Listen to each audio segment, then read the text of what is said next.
Dari rakyat, oleh rakyat, untuk rakyat.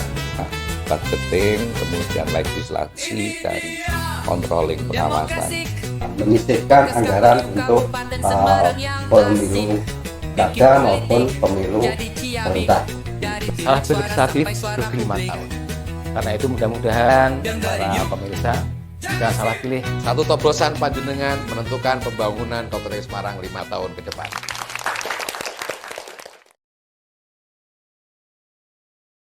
Assalamualaikum warahmatullahi wabarakatuh. Waalaikumsalam warahmatullahi wabarakatuh. Kembali lagi di podcast Demokrasi Sik Asik.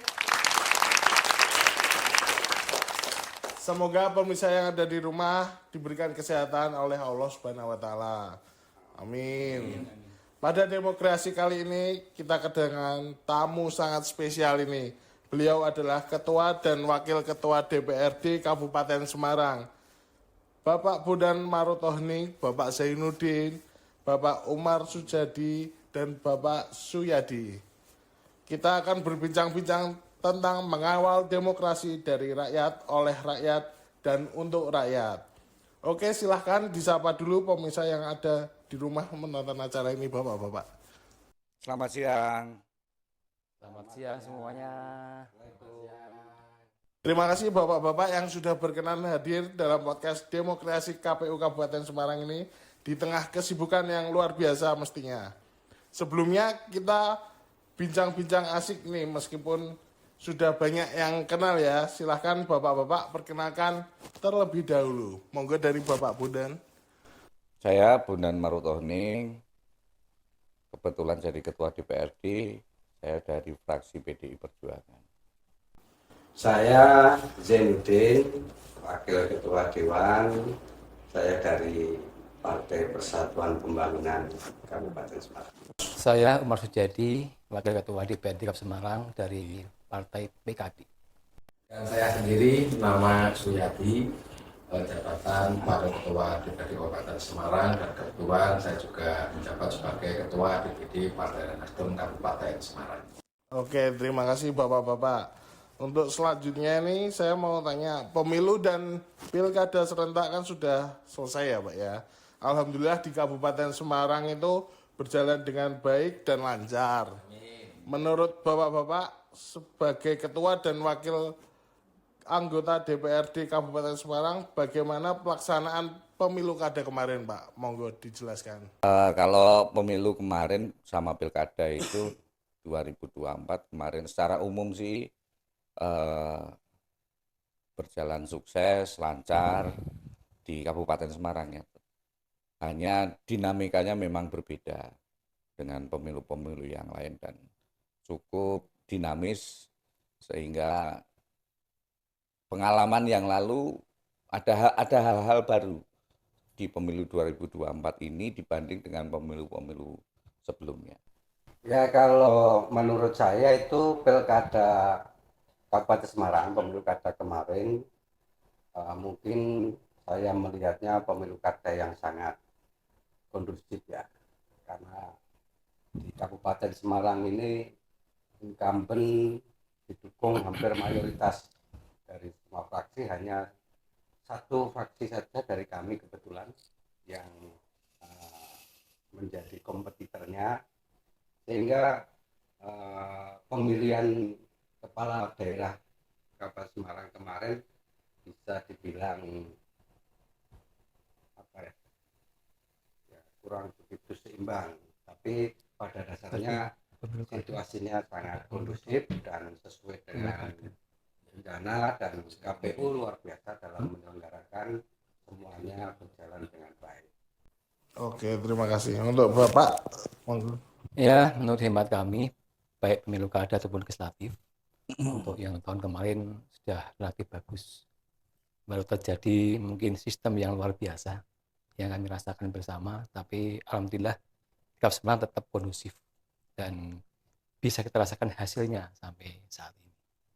Saya menanggapi saja terkait dengan hasil pemilu serentak tahun 2024 kemarin yang dilaksanakan pada tanggal 14 Februari, tepatnya hari Rabu Pahing, yang metodenya, pola strateginya beda dengan pemilu tahun 2019 yang lalu. Sehingga perlu dievaluasi dari KPU sendiri dan semua pelaku-pelaku politik yang ada di Kabupaten Semarang sebagai dasar untuk meningkatkan kebaikan untuk pemilu-pemilu yang terutama dengan persiapan nanti tahun 2029 yang akan datang, butuh evaluasi untuk memperbaiki sebagai penyelenggara dan saya dan teman-teman ini sebagai peserta pemilu untuk meningkatkan kebaikan yang bisa diterima oleh warga masyarakat Kabupaten Semarang.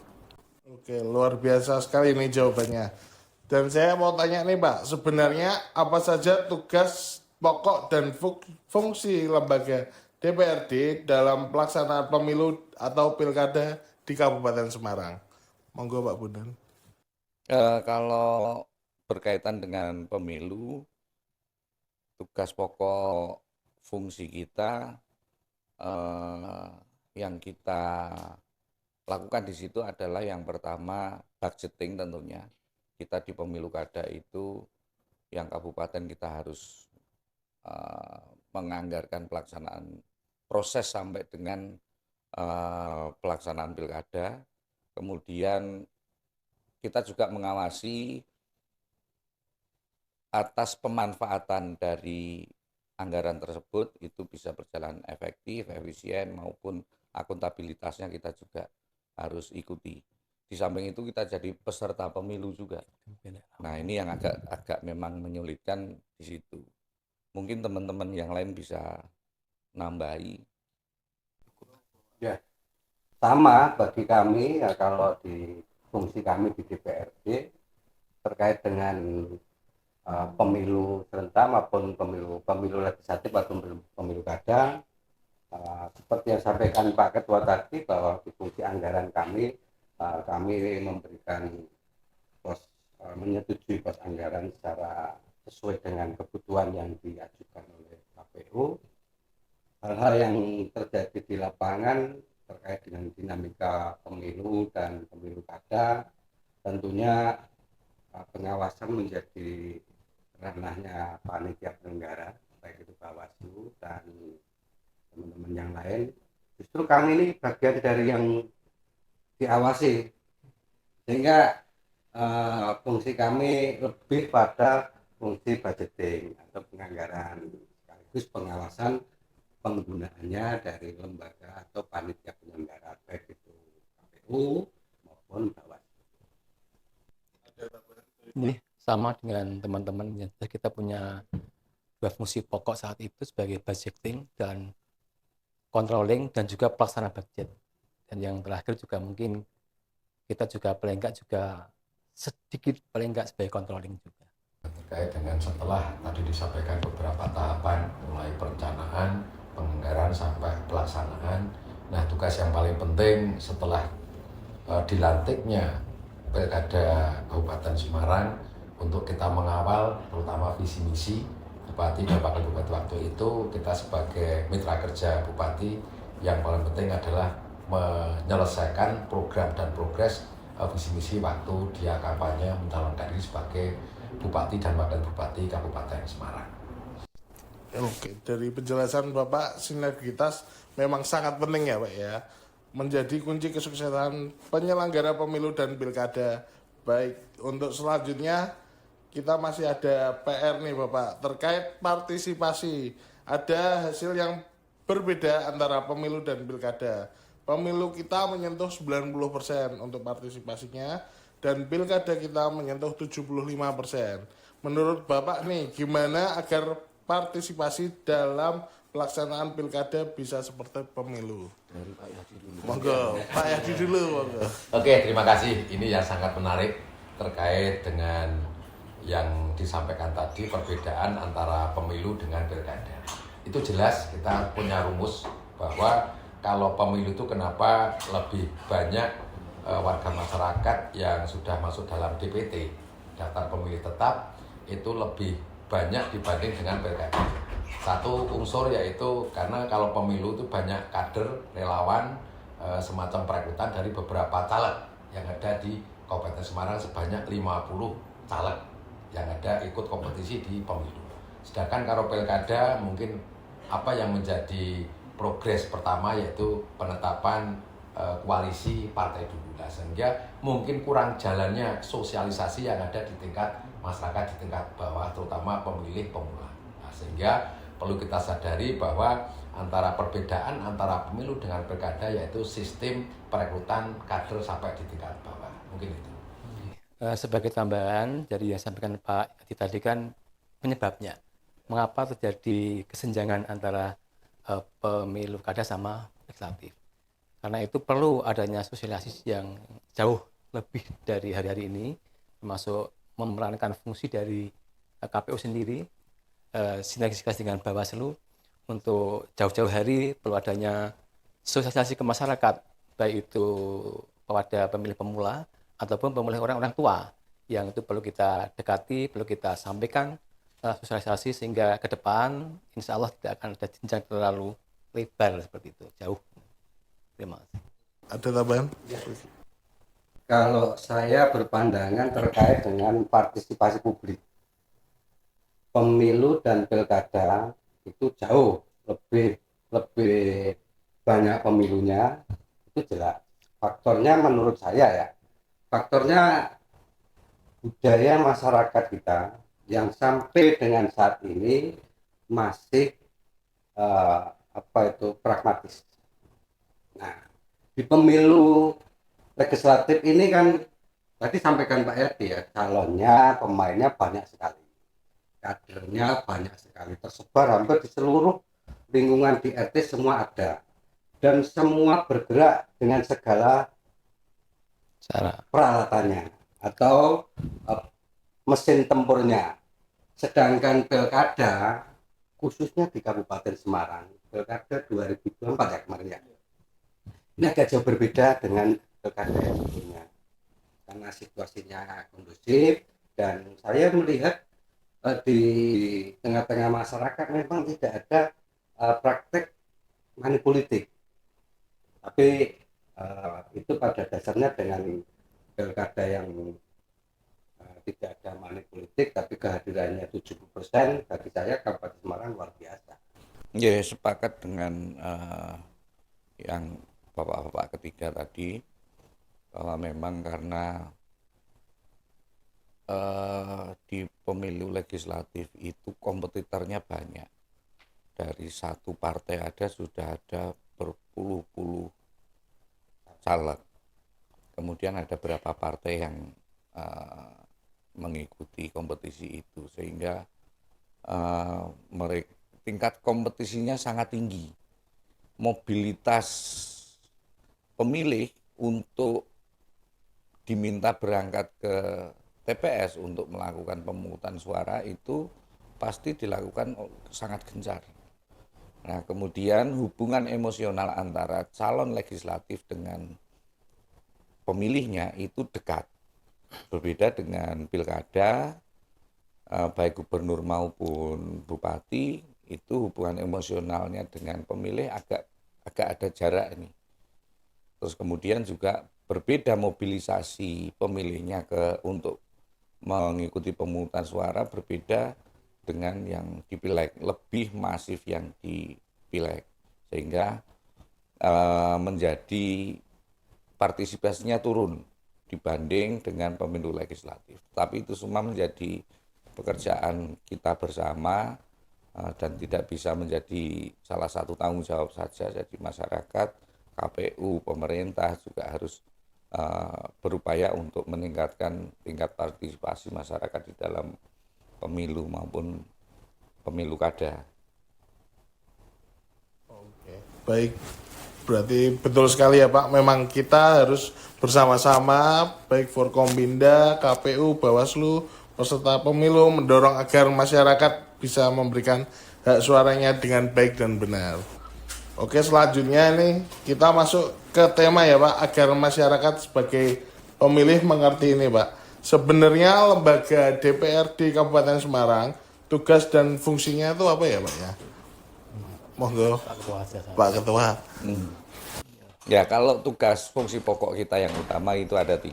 Yang pertama budgeting, kemudian legislasi dan controlling pengawasan.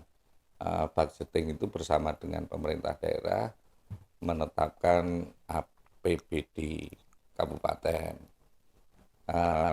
Itu yang dibahas mulai dari perencanaan sampai dengan nanti anggaran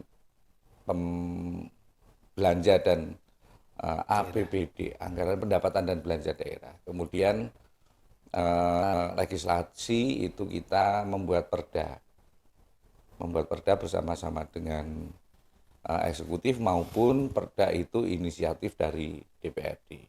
Yang terakhir adalah kontrol, itu kita mengawasi jalannya perda itu dilaksanakan dengan baik atau tidak oleh eksekutif. Itu tugas pokoknya. Selain itu masih ada satu yang kita ucapkan ketika kita diambil sumpah dan janjinya, itu adalah kita sebagai penyalur aspirasi dari masyarakat. Baik, membentuk perda, menyetujui RAPBD dan pengawasan ya Pak ya. Ya. Nah, bagaimana sebenarnya proses anggota DPRD yang notabene adalah wakil rakyat mendapatkan masukan dari rakyat dalam setiap kebijakan yang diputuskan? Monggo, Bapak. Sebagai anggota DPRD untuk mendapatkan masukan ataupun ini prosesnya, karena kami di DPRD ini ada beberapa kali kesempatan untuk melakukan jaring aspirasi yang di situ dinamakan reses maupun RDP, rapat dengan pendapat terhadap masyarakat atau konstituen kita. Nah, kesempatan itu yang kita pakai untuk menyerap aspirasi dari masyarakat, dan itu nanti akan kita bawa yang kita rangkum menjadi pokok-pokok pikiran. Karena di DPRD ini ada yang namanya pokir, pokok-pokok pikiran, yang itu yang akan bisa kita masukkan dalam perencanaan penganggaran sesuai dengan kewenangan yang kita miliki. Nah, itu terkait dengan apa itu penyerapan aspirasi. Saya kira seperti itu. Prinsipnya sama, hanya mungkin hasil dari yang kami jaring lewat reses itu kan sekian banyak dari usulan dari masyarakat yang kita datangkan. Walau kenyataannya memang ketika kita masukkan dalam pokir pun mungkin juga hanya seperempat dari usulan yang bisa kita realisasi. Tapi itu pun sudah menjadikan kebahagiaan bagi masyarakat. Karena apa? Usulan mereka terakomodasi dan sebagian kita laksanakan, itu aja. Ada tambahan? Ya sedikit, dan itu juga setelah nanti semua anggota DPRD melakukan penjaringan sumber-sumber informasi dari masyarakat, entah apa bentuknya, tetap tidak melanggar aturan yang diberikan oleh pemerintah, semua harus masuk SIPD sebagai dasar perencanaan pembangunan daerah yang itu akan menentukan, mensinkronkan dari visi misi bupati untuk dijalankan sesuai dengan aturan. Nah, teman pemilih menjadi lebih paham ini. Ada reses, RDP sebagai cara anggota DPRD menyerap aspirasi rakyat, dan selain itu juga bisa langsung bertemu atau komunikasi ya Pak ya? Ya, selain itu memang selain yang disampaikan Bapak Wakil Ketua tadi, jarak antara pemilih dengan kami itu kan sangat dekat, bahkan secara sehari-hari itu kita akan ketemu dengan pemilih. Jadi secara informal pun di dalam kehidupan kita sehari-hari kita juga mendengar itu aspirasi, keluh kesah dari masyarakat, kemudian ada keluhan-keluhan apa. Di samping itu kita juga masih punya media sosial, ada WA, ada Facebook, IG maupun TikTok itu yang terkadang dari situ juga kita ada keluhan-keluhan masyarakat. Misalnya sekarang ini lagi marak soal keluhan tentang jalan berlubang, jalan rusak. Nah, itu menjadi salah satu juga sumber kami menyerap aspirasi dari masyarakat. Oke, berarti setelah mendapat aspirasi rakyat melalui reses atau RDP, selanjutnya bagaimana nih Pak hingga menjadi sebuah kebijakan? Kami melalui forum-forum yang ada di DPRD, melalui rapat-rapat komisi, rapat dengar pendapat tadi, kemudian gabungan komisi, rapat badan anggaran dan yang lain-lain, kami sampaikan itu kepada eksekutif untuk segera ada tindak lanjut tentang tindak lanjut dan kemudian kita mengawal itu. Mengawal tentang aspirasi dari masyarakat yang harus kita tangani dulu. Tentunya pasti harus ada prioritas dulu ya, karena keluhan dari masyarakat itu kan banyak sekali. Sementara kemampuan keuangan daerah kita juga terbatas. Nah itu yang harus tepat kita sasar adalah yang paling prioritas dulu yang kita wujudkan. Oke, mantap sekali ini tugas DPRD Kabupaten Semarang. Jadi sebenarnya peran pemilih itu tidak hanya memilih wakil rakyatnya. Setelah itu teman pemilih juga berhak mengawal dan memberikan masukan kepada wakil rakyat dalam penentuan kebijakan yang akan dilakukan pemerintah daerah ke depannya.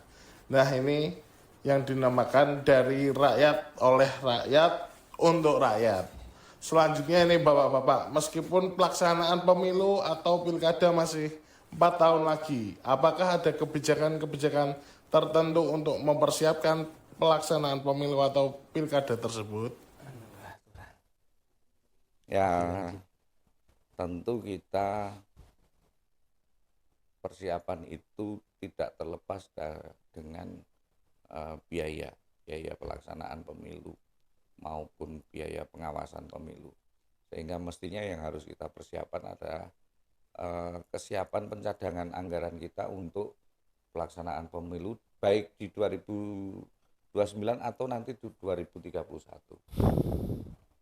Nah mestinya kita sudah mulai nyicil nyadang-nyadangin ini biar enggak berat di belakang nanti. Ada tambahan lagi? Hampir sama, yang prinsipnya bahwa di persiapan yang harus dilakukan mestinya dari panitia penyelenggara dalam hal ini KPU maupun Bawaslu kan dari dini mereka sudah mempersiapkan perencanaan anggarannya. Perencanaan anggaran yang sudah diajukan untuk kepentingan pemilu di 2029 maupun 2031 ini biar tidak nanti mendekati pelaksanaan ini tidak membebani atau terlalu berat, saya sepakat apa yang disampaikan Pak Ketua bahwa itu nanti setiap tahun anggaran agar supaya nanti kita bisa bahasanya nyicil ya, menyisihkan anggaran untuk pemilu kada maupun pemilu serentak di 2009 maupun 2025 karena sharing anggarannya kan itu antara kabupaten dan provinsi sepertinya nanti itu bareng ya, sepertinya dengan putusan MK yang saat ini tentunya petunjuk teknisnya seperti apa KPU juga kita belum mendengarkan seperti apa, tapi yang kesiapannya yang kita dengar tadi bahwa kesiapan yang untuk pemilu serentak di tahun 2029. Tapi pada prinsipnya kita setiap tahun harus menyisihkan anggaran untuk kesiapan ini. Ada lagi Bapak? Sama, yang prinsip adalah pemerintah daerah segera merencanakan, mempersiapkan terutama tentang budgetnya terkait dengan pelaksanaan pemilu yang akan datang.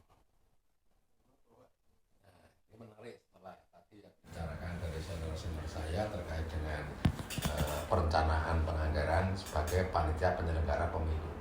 Yang lebih harus kita persiapkan adalah ini pelaku-pelaku calon peserta ini. Itu nantinya juga akan melihat dulu 3 tahun ke depan seperti apa perjalanannya pemerintah dan kita harus memakai pola strategi yang seperti apa. Kita menunggu 3 sampai 3 tahun setengah perjalanannya baru kita nanti akan mengatur strateginya. Oke, terima kasih. Nah ini sekarang tiba waktunya pada closing statement Bapak. Monggo kalau mau kasih closing statement dari Bapak Bondan dulu. Kalau memilih wakilnya jangan hanya mencoblos tapi harus mengawal dan mengontrol wakil yang sudah dipilihnya. Pesan saya terhadap masyarakat bahwa gunakan kesempatan pemilihan umum baik itu legislatif maupun pemilu kada untuk menentukan pilihannya kepada calon-calon pemimpin yang akan dipilih. pesan saya yaitu kenali yang benar-benar calon-calon pemimpin yang akan diamanai oleh panjenengan masyarakat semua, dan saya berharap bahwa